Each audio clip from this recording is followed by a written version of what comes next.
What you'll need is some rope.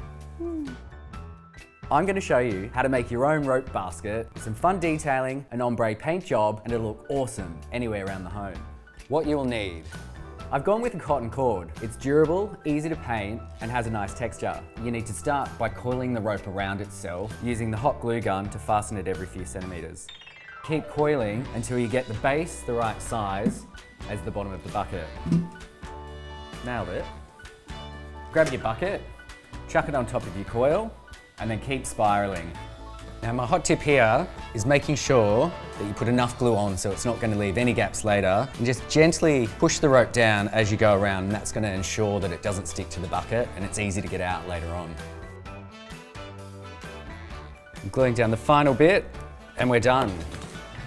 Ta-da! Now it's time to head outside and spray paint this thing. Feather up the spray paint using a darker shade first and then the lighter one on top. And then I finish it off around the bottom with that beautiful rose metallic. And now for the fun part, we're going to add some embellishment to the side. You can be super creative and use whatever you want for these. And we're done.